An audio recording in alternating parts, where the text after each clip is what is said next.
Thank you for coming on the podcast. Thank you for having me. You're the first Hell's Kitchen contestant that's been here on the podcast. So there Finalist, you go. Hell's Kitchen finalist. Yeah. But I did have Andrea Moranville. She's been on twice. She was on the Great British Baking Show. Okay. Or Great American Baking Show. I forget which. Anyways. Oh, but filmed over in London, so I think they filmed both of them. Anyways, long story short. Yeah. She was a finalist, and then she has a bakery out in somewhere the fuck east, small town. And Nothing wrong with small towns. Nothing wrong with small. You're in a small town. Very small. Why are you in sodas? And not Honestly, I got an opportunity, and the rent's cheap. After COVID, I had no job. Yeah. I was raising a kid by myself, and I'd met these people online, and I'd cater for them. I did a dinner at the Bay Street, literally the day before the world shut down, March 14th or March 13th, 2020, and shoot and ship them. I had a food truck previously with my daughter's father. No job. I said, try our food truck. We're going to open up, see what we can do for business. I was dropping food off in people's yards, literally, to stay alive during COVID the first few months. No one wanted to be around me, but eat my food. And then, and I've stuck it. I've stayed out there. It's been great. The people are amazing out there. I have people that come from everywhere out to where I'm at. And I love it's a family atmosphere, it's a small town. People know me, like I'm outside sweeping the yard. They're like, hey, Sushi Kim, and I'm like, I feel important, Cool. I know I can hold my own in a large town. I have before, but I like, being a part of like a little family atmosphere, and it's 25 minutes from my house, and I like being by the water. Yeah, that's cool. It's gorgeous. It's a nice town. Yeah. What's it like up there in the summer? Is there a lot of tourism? Yes. From mid-June through about second week of August, there's a lot of tourism, a lot of Airbnbs, a lot of people. Unfortunately, I feel the area with gentrification, is that the right word? Yeah. It used to be, when I used to go out there as a kid, really small town, people on their front porch kind of thing. You know what I mean? Yeah. Mom and pop, 4 or 5 generations, and those people still live there. However, it's kind of lost that feel and become very commercialized, I think, in some aspects. We have a sushi truck, in a small town. But I don't know. You like it? Yeah, I like it. That's it's cool. nice. I grew up in the city and moved to a small town. I grew up in Webster, New York. So it's, suburby country. I like it. All right, so you were season 16 of Hell's Kitchen? Yes, season 16. What year was that? We filmed 2014. Okay. However, we aired in 2016, 2017.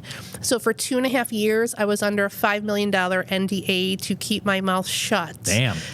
My father and mother and daughter's father were under $1.5 million NDA. So everyone knew I disappeared. I'm very prevalent on social media. Everyone, knows who I am on there. Plus, I wasn't in my food truck at the time. Everyone knew I'd gone to interview. I'd gone to New York City, but after that point, you can't say shit. That's crazy. So, it's having to be quiet for that long with my big of a mouth was terrible, even with $5 million, because I could get $5 million out of me. Yeah. But yeah, it was a blast, So how long? All right. So what's that process like? So you send in an audition tape back then? No. So I applied for 4 years. Literally every year something would happen. I'd be like, "Oh, F this! I'm gonna make this show. I'm gonna win." Don't get cast. Finally, I sent the right picture in. I think it was a really nice picture, professionally taken on the food truck. I applied. Within like an hour and a half, they had messaged me. I was like, "Oh my God, is this real?" They're like, "Oh yeah, contact this person in New York City, and we want to, get you on tape." It's a production place, the Gans Talent Agency. I didn't believe them at first. I was like, "Oh my God, am I going to lose a kidney or something? Is this real?" So then I waited till the next day because it was late at night. Called LA, where I had sent my shit to. And they're like, "No, it's real. If they want you, follow the instructions and do it." Cool. I go to New York City for a weekend, got hammered at Coney Island, saw the freak show, lost my cell phone, had to go to Manhattan like 3 hours later. Let me just stop you for a second. I feel like you have a lot of stories that involve going somewhere, getting hammered, and losing something. Yeah, mostly my mind. Yeah. So I end up getting my phone, and I go to Manhattan, and I meet with these ladies, and they're twins, Lisa and Lori Gans. Okay. I go in, my nice chef, whatever, and I'm dressed nice, and I'm like, oh, I'm gonna audition. They ripped me apart, called me Betty fucking Crocker. Damn. And like tried to bring me to tears. And I was just like, you know what, fuck this. And I was like, I don't fucking need this shit. And I went to leave. And she's like, you know what? She's like, you see that? She's like, they want you. They don't want boring. You see that asshole out there? They don't want him. He's boring. You, I guarantee they're gonna call you. And I was like, okay, cool. They did. They called me maybe 3 weeks later and sent me to LA for a week. So was that the whole, that was like their They're trying to interview mentally process? break you down because obviously Gordon Ramsay like rips you apart. Yeah. So I went to LA for a week on their dime, had to meet with a criminal investigator, a psychiatrist, production from Fox. And I was there for a week. You know, they pay you, you can't leave your room except 3 times a day when they feed you like a cattle. Because they want to keep all the contestants like separate because they don't want you interacting and knowing who could possibly be cast. And they brought 40 people. They only wanted like 38. 36, 18 per show. So I went home, didn't hear shit because they were casting for 2 shows, 15 and 16. They're like, if you hear by this date, 15 is going to be your show. If you hear by this date, 16 is your show. If you don't hear anything, sorry. I was like, okay, 15 I didn't hear. I was like, oh crap. You know, a couple weeks go by and I was like, hey, maybe 16, maybe 16.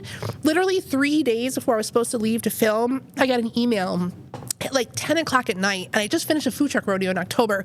Like, hey, here's your itinerary. You're flying out in 3 days. You know, pack up your shit, you know, tie up your ends, and you be prepared to leave for 2 months. And I was like, Jesus. At the time, I had a 4.5-year-old. My mom was dying. My business was about to close. Like, my relationship was in the shitter. And here I am supposed to go live in LA for up to 2 months. And I was like, okay, cool. So I packed up all my shit. I cried, said my goodbyes. And then I went to LA and lived with 17 assholes. Well, not 17, because some of them I love. I love still to this day. I have very good friends. Heather, you know, Aziza, and, you know, just everybody. Like Kim Ryan, the winner, I love her. Heidi. But a lot of people were assholes to me on the show. I faced a lot of bullying. I was also one of the older ones cast. A lot of people don't realize that. I mean, I'm 45 now, but at the time I was 35. It's 10 years ago. And everyone's in their late 20s thinking they're just tough shit, you know, and just were ripping me apart. I didn't have a lot of experience when I went to Hell's Kitchen. I was a sushi chef, yes. I cooked with my family since I was 4, meatballs, pasta, stuff like that. Yeah. But as far as advanced culinary stuff, French cuisine, even knowing what things were technically called, I was like a blender, like, oh, no, it's a Roboku. Oh, no, it's a colander. And I'm like, it's a fucking pot. It's a strainer. You know what I mean? Like, I didn't know the terminology, so I was already, you know, right there. But I came back. I was the underdog through that entire show. No one expected me to make it past like the first couple. I served Gordon Ramsay canned clam broth. And they made it seem that I gave him canned clams in my dish, but I had to like fight people on Twitter, and I took pictures. I was like, see, there's 14 fucking steamers in there. I'm like, look at them, count them, there's real clams. But they edit. They edited it. So when I said canned clam broth, they said canned clams. And I was like, So right then, I got a 1 on my signature dish and looked like a total asshole in front of the world. It was awful. It was awful. That's crazy. Terrible. So you're in LA filming for 2 months. As a parent myself, I can't even imagine what that, well, like you've got 3 days to be like, holy fuck, 4-year-old. This is, someone's going to do this for 2 months. Yeah. So then you're in LA, and so was that how long it took to film the season? Was 2 months? So, yes, some people went earlier, but, you know, as you stay and stuff like that, you know, they have to give you days off as well. So you'd go 4 or 5 days working your ass off. They'll put you in a hotel and stuff like that for 2-3 days to give you time off. But then again, you couldn't leave your hotel room either. But I sat in mine and cried most of the time. Are you literally living in the production set? Yes. Wow. And people don't seem to like this right now. This is what it was, converted. It was an old U-Haul facility converted. People think it's this glamorous, like you pull up, red carpet with Lamborghinis. It's a fucking U-Haul storage facility with people who broke down Hondas pulling shit out of storage while we're pulling up in our limos getting filmed for Hell's Kitchen. Like, no lie. Like, you would drive by it on the street and not know that that is the Hell's Kitchen set. And that's where the obscure. Yes. Wow. It's crazy. And they, you know, build out the set, and they have 4 bedrooms, 4-to-1, 5-to-1, girls, boys, 3 showers, 3 toilets, group atmosphere. You all shit and shower together. Everything's filmed. 360-degree cameras. You're wired for sound. Like the first week, I didn't even want to poop because it's like so embarrassing next thing you got 25 production assistants / models, because that's what they all are in LA. Listening to your stomach growl, wanting to take a shit, peeing, like crying myself to sleep because I miss my kid. You have no TV there. You have no windows. You have no way to turn the heat off and on. You can't turn your lights on. If you want to go to bed early, everyone has to be in bed, and then they'll turn the lights off. Yeah. Yeah, blankets, tiny little, not even twin beds. They're smaller than twin beds. Smaller. It was awful. Yeah, for 2 months. 1 coffee pot, 1 refrigerator, dealing with people that you were psychologically, literally put with. That's why they do the evaluations. They pin you against people that you're just going to butt heads with and have drama because that's what they really want. It's not cooking. It's Big Brother. The same people that do Big Brother do Hell's Kitchen, the production and stuff like that. Jordan, told on you. But yeah, so it's, it's great, but to go and I have control issues. Mm-hmm. I need to be in charge, and to have people be in charge of my life, to tell me what I can and cannot do, where I can and cannot go. It was rough. It was rough. Damn. I mean, I could not imagine. I think the biggest shock of all of what you just said, and the thing where I'm like, that would be torture, is to think that, like, yeah, you have your production lights just like this in too. your bedroom. This bright, yeah. And then the cameras. So if you're wanting to get undressed or change, you're changing right there. They're doing your laundry for you too. They're giving you your uniform, putting everything nice and neat for you. You have to, I don't know. It's crazy. It's crazy. And I like to sleep. I'm someone that goes to bed pretty much 8:30 at night, and I need pitch black. And also to hear people screaming and yelling and fighting and partying like it's, New Year's Eve out there drinking, because there's a hot tub. And we had fun in the hot tub. And there was some alcohol. Yeah. However, what people don't also know is you can't just have alcohol anytime you'd like. Mm-hmm. They drop a bucket of alcohol somewhere, and they'll tell one person about it, and that one person will go and get it and bring it to their friends. So not everyone gets alcohol that night, unless you're friends with that one person, or everyone kind of like groups together and be like, oh, there, and they won't give you enough for everybody. Yep. And it's terrible what they do to you psychologically. It's just, they break you down on that show, and they know how to do it too, because you go through all the casting and stuff, and that's crazy. Yeah. Wow. So what's your access like to Gordon Ramsay while you're filming? So while we're on set, he's there. He's also behind the double-sided mirrors. I saw him more than once watching me put my makeup on in the morning, which I'm like this, putting my eyebrows on, and Gordon Ramsay's like this watching me, and I'm like, oh my fucking God, like, oh my God. And you're not supposed to acknowledge that you see them. But when you're there, he's there. When you're prepping, he's there. He's got ear things. He knows everything. People be like, how did he see me do that shit? He's on the other side of the kitchen. Production has ears. Oh, Kimberly just did that. The double-sided mirrors, this, that. As far as learning from him without being on camera, yes, he was there for that. There was a time I was like in the very beginning kind of struggling to get the perfect sear on a scallop. And out of nowhere, here he comes, grabs my butt, like we're hip to hip. I'm like, oh my God, he smells so good. He's so tall. He's so just like intimidating. You're just like, oh my God. And I'm like, scallops. And so he's just like, you have to do this. And, he's teaching me how to baste and sear and, let it rest and make sure it's dry in my hand and how to salt properly. And, it was a nice experience to have hands-on, just me and him. And even at the end, our finale, he put his arm around me, kissed me on the top of the head, said, good luck, my darling, I wish you well. And I was lucky enough to be invited back to Stage and do 2 dinners at the Gordon Ramsay Pub and Grill in Atlantic City post-show. So it had nothing to do with the show, but they brought in the fan favorites and stuff.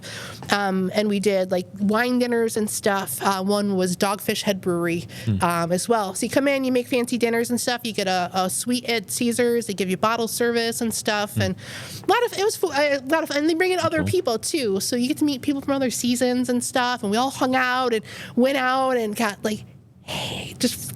It was a fun night. Did you lose anything that night? I walked home from the Bellagio, and I never moved to my hotel. I don't know what happened that night, but what happens in AC happens in AC. But yeah, but it's a lot of fun. But it's a good brand to be affiliated with, even though it's been 10 years. I'm still recognized as part of the brand. They've actually used me in the show 3 separate times other than my season. And some of my moments were pretty cool, you know. I had some good, you know, commentary on the show, I have to say. So that's still utilized as well, like with their reels and stuff that they use for Hell's Kitchen Fox, and then the Hell's Kitchen USA reels. And it gets some good traction. Some get like 200,000-300,000 views. So at least my face is still out there. Yeah. So do you get paid if you're a contestant on Hell's Kitchen? Do you get paid during production? Yes. We get a $100 a day stipend, and that is to cover, you know, anything you're missing back at home. However, I mean, we owned our own business, so like $100 really wasn't shit for me. But it added up because in California, I didn't have to pay sales tax or anything like that or any kind of income tax. Then they give you a check at the very end. So my last day, I got a check for almost $5,000 I went home with on the airplane. I was ecstatic because it was 2 days before Christmas. But they also cover all your expenses, you know, your laundry, your food, your trips. I mean, I got to go to like Big Bear Mountain zip lining. I got to go to the Playboy Mansion, you know, limos, stuff like that. Like, you know, so they cover that, but they should, you know, and they also offer up to 3 years post-show full psychological health help. It's not true. As soon as you leave the show, you get kicked off. It was like, boom, okay, you're kicked off, boom, and you go right to psych for an hour, and you sit there and have to decompress and talk about everything with a psychologist before they even let you walk off the set. And then we walked off the set and went to a Fat Burger. And I had the best fucking burger and milkshake and fries and onion rings I ever had in my whole life because I was so happy it was finally done with. But then I had to go back the next day for the finale. So I only had 1 day off of the show for almost 2 months. But yeah, you know. That's wild. There's so much. I mean, there's so much. My wife and I are somewhat addicted to like the modern dating reality TV, and so we watch, you know, Love Is Blind and all that stuff, and we love it. And like the newest American season that we just started watching 2 nights ago, we're watching it, and there's like a couple cast members, and I'm like, they didn't fucking pass the psych evaluation. There's no fucking way that person should be on reality television right now. So but that's crazy to hear. It's not crazy. It's interesting to hear that 10 years ago that they had that sort of a thing. Because like even today, reality shows get beat up after the fact for like, how did this person slip through the cracks? Yeah, I think they intentionally let some slip through the cracks. Yeah. There was one girl on my show, like she was just, I mean, after I heard her story, I felt bad for her, but she was such a twats. I hated her. Pardon the language. I got in a fight with her on the show. I did. Yeah. I got in a couple fights on the show. It didn't lead to full physical confrontations, but they didn't show me throwing the chair and like getting up in her face. But you know who you are, Gia. She fakes a cut. Okay, fakes a cut, and then like screws our whole station. Like we went down, got kicked out. I fell into the oven with both arms because she had so much grease on the floor. I went boom, singed, and they'll show me in bandages from wrist to elbow, and she faked a cut to Gordon to get out of service. And here I am, like trying to still go in the oven. My arms are singed. I'm just like burned. And that night she tried to talk shit to me. I was done. Just done. And so, yeah, that was my first fight on the show. And then I got in another fight a couple weeks later, but they both ended up going home and I stayed. So obviously I was right. I'm just trying to walk through trying to put myself in the mindset of a contestant on that show, which I don't think anybody could do unless you're there. And I didn't watch that season, but I should have in preparation for this podcast. I know. You would have been less shocked. I don't ever prepare for episodes. Yeah, it's all right. The element of surprise is good. And I used to watch Hell's Kitchen. Like I was like, I'm going to start from season 1 and go through. And I got to like the second season. I was like, I'm done. But what's your mindset going in to try and be on the show? Are you going in thinking to yourself like, all right, in my head, I'm thinking, what's the benefits of being on Hell's Kitchen? One of 3 things. Maybe it leads to like moving, better job, right? Yeah. Obviously winning the grand prize. Yeah. Maybe it leads to like more notoriety and like sales for my food business in my area because people want to come see me. Or maybe it just leads to like better opportunities in my home. What was or maybe it's just like, hey, I want to be on fucking television. I think for me, I had so many naysayers in my life that everyone always is saying, you can't do that. You're not good enough. You aren't going to survive. Get your head out of your fucking ass and do something else. And I have so many people like that in my life that was my main focus, just to not get kicked off first and to really just see what I could do going in with limited experience. I've worked in restaurants. I worked 15 years old serving burgers, and they wouldn't let me cook a fucking burger because I was a girl. You know what I mean? And I've had that my whole life. Always, you're a server. And I just wanted to show people that I, a little home cook from Rochester, New York, could hold their own against Gordon Ramsay. And I did. I made some really good stuff. I cooked for Joe Beef. They're in Canada. They're really good. They're on Anthony Bourdain. And they picked my dish, ostrich, out of the best. And it was like the second time I actually got to cook. Gordon walks by my dish, double takes again. I was like, oh, it must be good. And then he said it was beautiful. It was restaurant worthy, restaurant quality. And I won dish of the day too, cooking ostrich. Yeah. So, those little moments kind of like solidified for me. That's why I was there. I didn't want the grand prize. It was serving chicken and waffles in Vegas. Not my deal. Yeah. I like raw shit. You know what I mean? I like sushi. I like fish. Not really into Southern cooking. Not really my thing. But I didn't want to win. I just wanted to get a black jacket. I wanted to get my family there because my daughter's father and I started watching the show on like our first couple dates. Whatever. And I was like, oh, you could do the show. Whatever. So I wanted to get him there because he loved Gordon Ramsay too.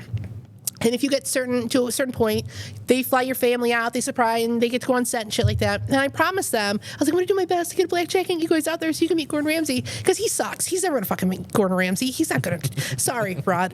I know he's going to hear this. Sorry. Whatever, dude. But he got to meet Gordon Ramsay. You know what I mean? He got to shake his hand. He got to go on the set. Gordon's like, come on, Chef, give it a go. And he's like, oh, shit in his pants. You know what I mean? He's crying. I'm so proud of you.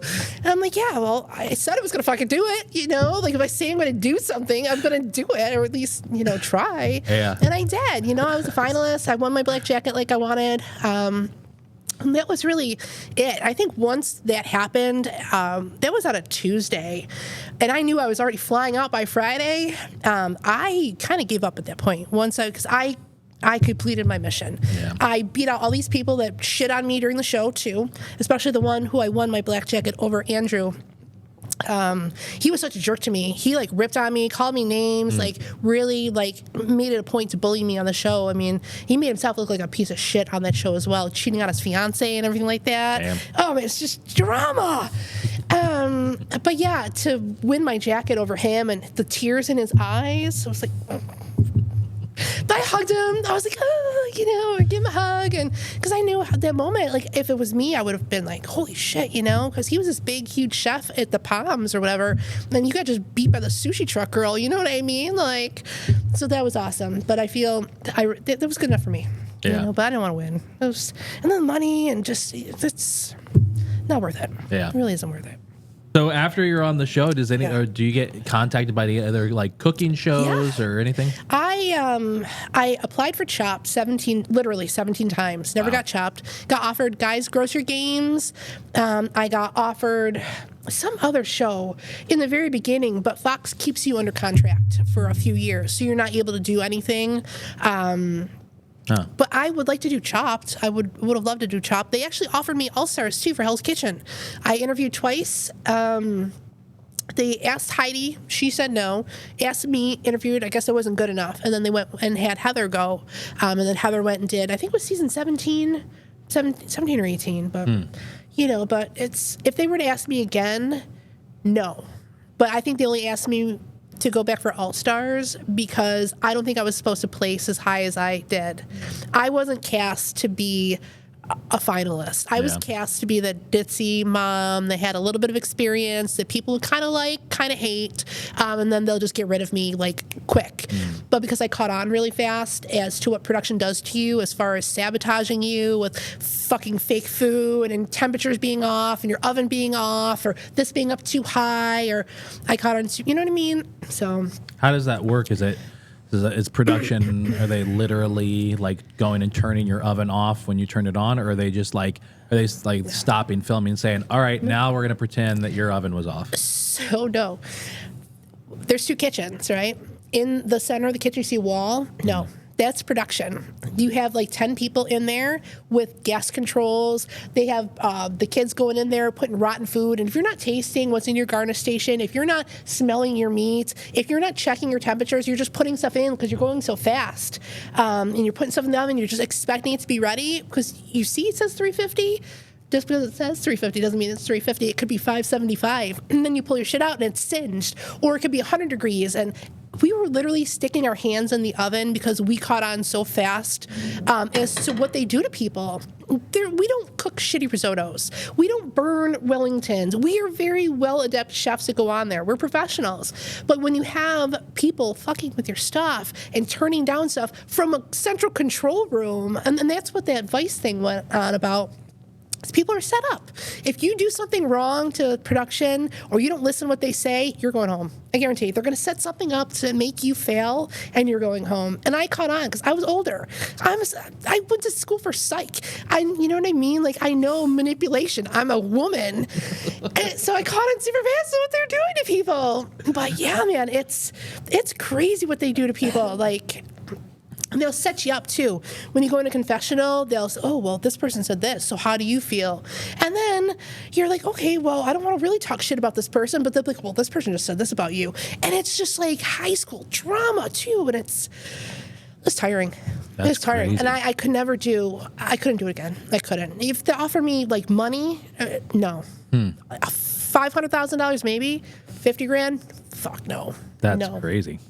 Huh. Did that Vice show already come out? Yeah, it's on there. It's the reality, whatever, the Trials of Reality TV or something. It's episode from the beginning, but it's on there. Oh yeah, I'd watch it. Van's on there. One of the winners is on there.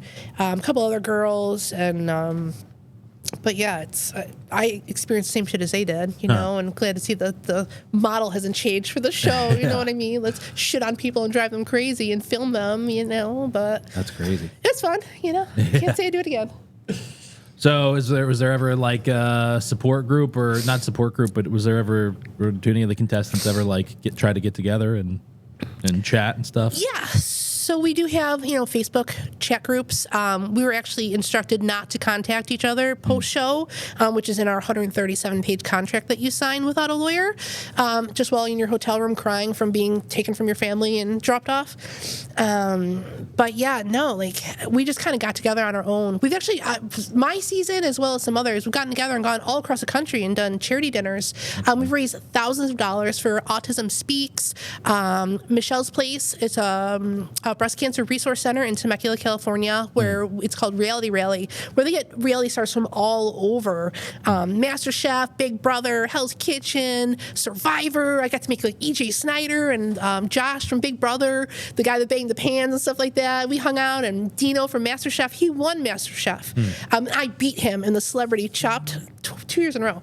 I won. But yeah, so we do a lot of group charity dinners and stuff like that. We stay together via Facebook.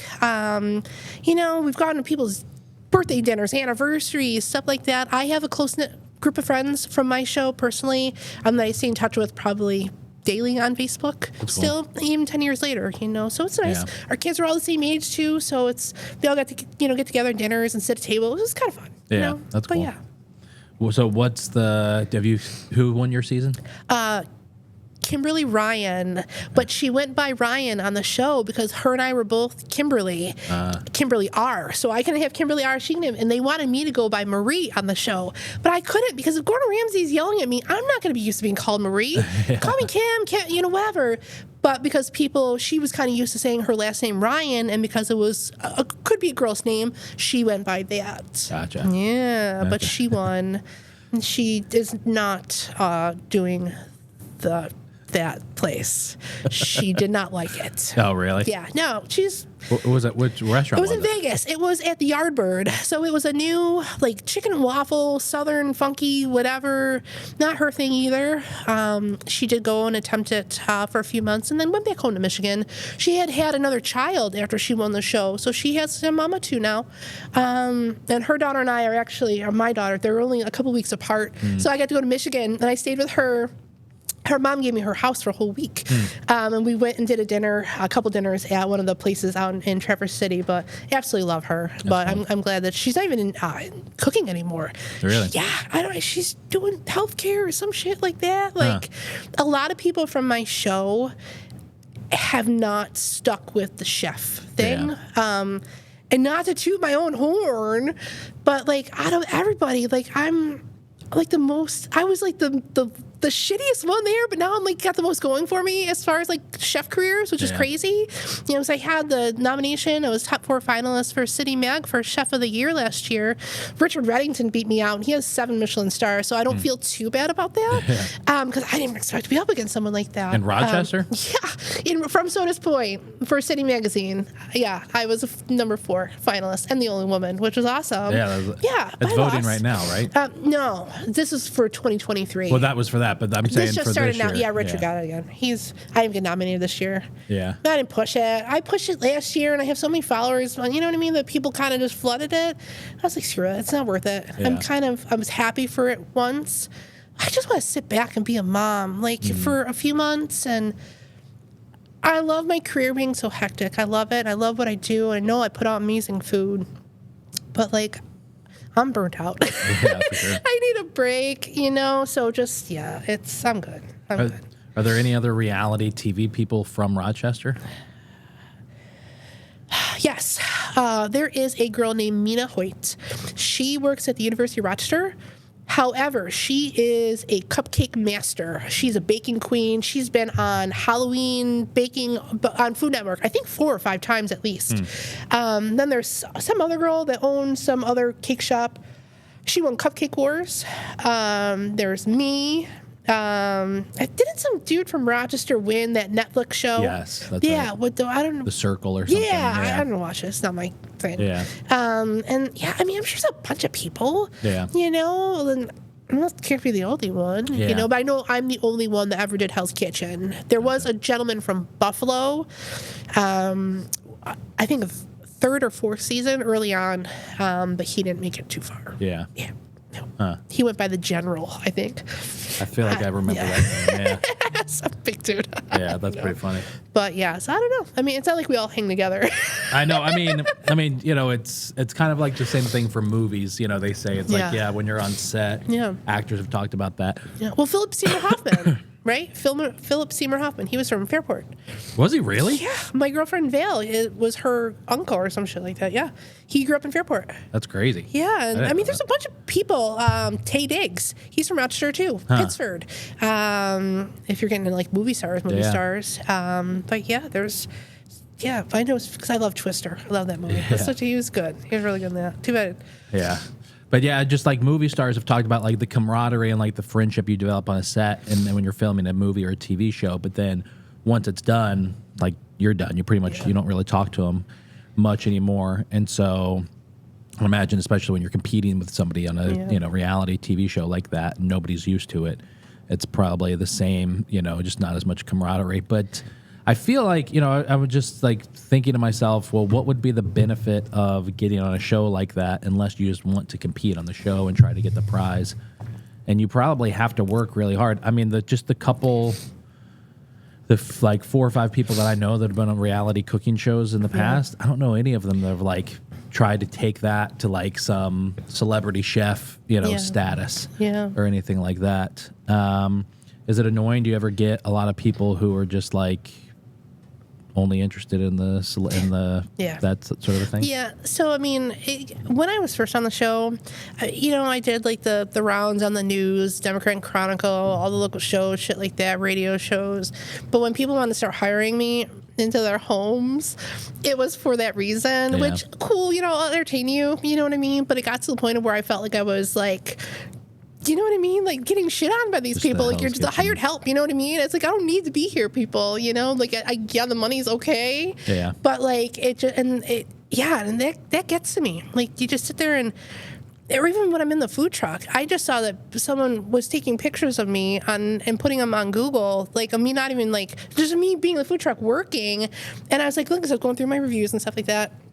That doesn't make me feel good. Yeah. Like I don't know.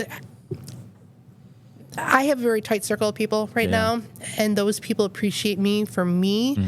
I don't even like to talk health. I mean, I do when people ask, but that was 10 years ago. Yeah. I'm so far past that right now in my career and in my life.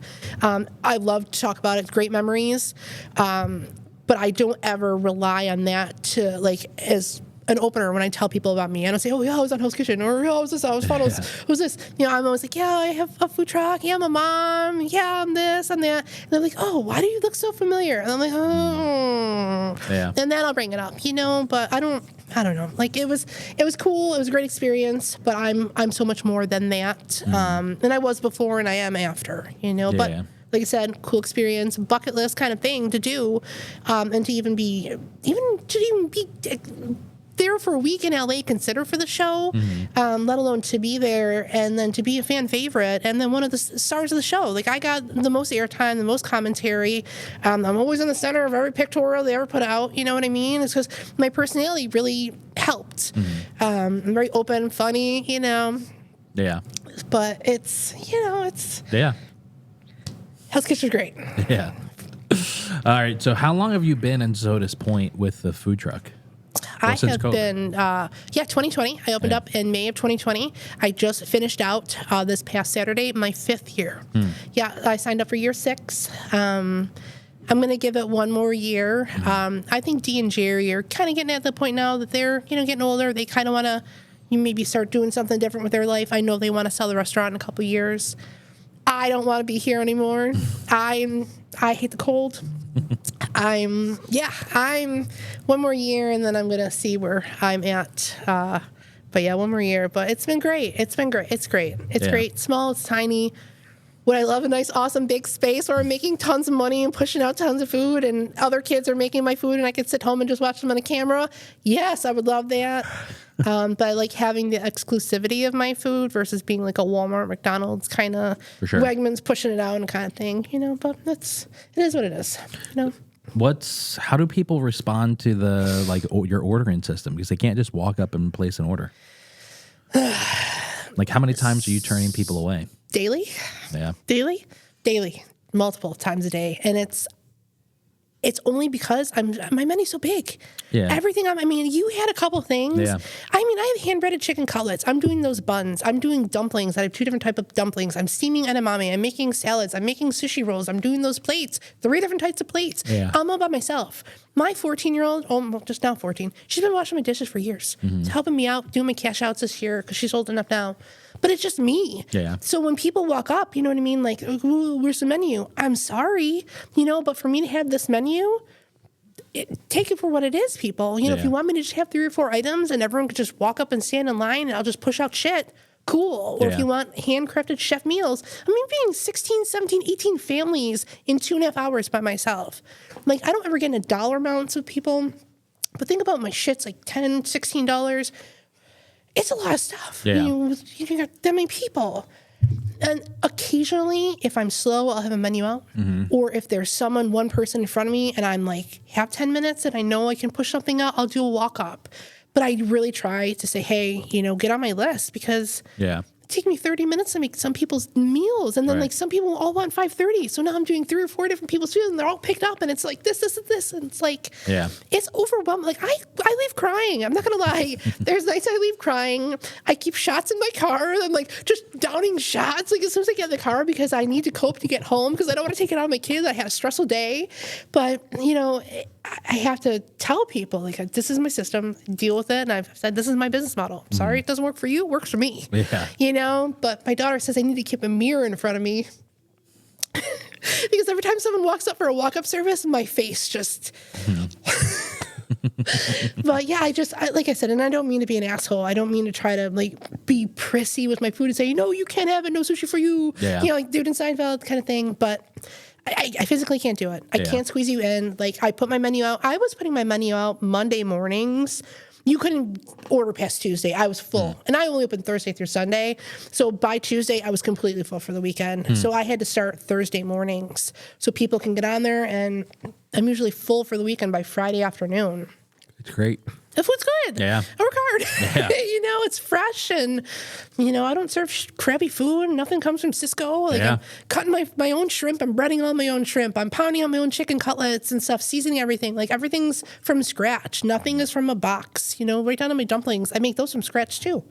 So yeah. I mean, I love the food. I mean, for that series, the AAA series is definitely the most different from all of them for sure. And then, like the two that I would say, like the three that were the standouts were, and not so much for their food, but Brownies out in, I forget where they were. They were out near Buffalo, but were they near Buffalo? Yeah, they were near Buffalo. That was my second stop. Brownies, like custard, nothing special for the food, but it was good. Yeah. But great people, cool little roadside spot. By our first stop, Ray's Diner and Tavern up in, I forget the name of that town. Anyways, Youngstown, New York. Just hole in the wall, dive bar, sort of a old, like in 20 years ago, it was like a biker place, and they really had to change it. But the food was good there. But like yours was, definitely, one of the standouts for sure. For the little tiny hole in the wall that I have, that little tiny busted ass trailer. Yeah. Like it's, I don't know. That's. Yeah. So what do you do in the wintertime? I teach sushi making classes in people's homes. I do a lot of office catering. I have some clients that hire me. Little holiday parties, stuff like that. Yeah. For the most part, I sit home, got a lot of firewood to burn, and I just relax and try to just regain my composure from the past 8 months. Maybe come up with some new recipes, cook my kids some nice dinners, make myself some nice dinners. But yeah, just kind of take it easy. For sure. Yeah. Summer's rough. It's rough. Yeah, it's a lot of work. And people don't understand that. People don't really, because they don't see everything that I do. Mm-hmm. They're like, oh, she's only open 3 hours a day or 4 hours a day. You don't see me shopping for half the day on a Wednesday, 6 hours in my kitchen making just dumplings, another 2 hours cutting and breading shrimp and chicken, making my rice, slicing my fish, picking my fish out, making sure everything's perfect, deboning. Like, there's so much of my life that goes into just those 16 hours that I'm open that people, you know what I mean? And yeah. It takes a lot to recover from. Yeah, it's a lot to recover. I keep that at the tail. Sorry. So do you feel like you have more of a pull from Rochester, or is that more just in Sodus? Sodus Point represents well. I do have a pull from like Ontario. People have come from Buffalo for me before. Gates, Greece, mostly also in the wintertime. I kind of appease my West Siders, Gates, Greece, by doing catering and classes and stuff. But for the most part, East Side, Wolcott, Sodus Point, Sodus. But for what I do, there's really nothing in comparison within 50, 60 miles, unless you go into the city or even Webster. I've eaten in some of the places in Webster. Frankly, I'm not impressed. It's very traditional. It's all the same. There's no like flair. There's no addition. There's no like different. You know what I mean? Like different. I use a lot of different stuff in my. I'll pull some Spanish ingredients. I'll pull some, mango, or I'll use Thai basil, or I'm trying to do like a conglomeration and stuff, like a melting pot of my food. But then you go to all these other places that are within my vicinity, and just tuna or just salmon or just fucking mayonnaise all over everything, and it's like, Yeah, for sure. Yeah. It's like the vibe of your space, I feel like fits it, well. It's like, it's like one of those spots where like the ordering method and the location is almost as important as the food. Yeah. Even though it's like offbeat, just like it's supposed to be, just like me. Yeah. I think that it really is like a reflection of me. And I think that's why I kind of keep it eccentric. You know what I mean? It's funky. I always say I put the FU in fusion. I do. I think it's even on like my Facebook. But yeah, I like to keep it like that. I don't want to be I'm not corporate. Mm-hmm. I'll never fit in corporate. I like having my own style, and it fits me. And if people can appreciate me and like the food and stuff and my style of how I give it to you, then I'm here to stay. Yeah, for sure. Yeah. So, all right. So this winter, you're closed for the season. Yeah. So if people are going to want to reach out and buy food or hire you for a private event or anything like that, how do they do it? I would just say DM me, chef_Kim1101 on Instagram. You can go to the Back Alley Grill Facebook page, message me. My phone number is on there for the Back Alley Grill Facebook page. Text, call, reach out, say, hey, saw you on Eat Local, or hey, just reach out. I'm available. Multiple, just reach out. Awesome. But I'm very particular. I don't just deliver food. I do have like minimums and stuff like that. Yeah. My classes have like a 6-person minimum, no max. But I won't just be delivering something for $20. Right, you know what I mean? Like I have a little bit of a level that I have to stay at. But I'm willing to work with people. Sweet. Yeah. Awesome. Thanks for driving out today. I appreciate it. Absolutely. Thank you for having me. Yeah.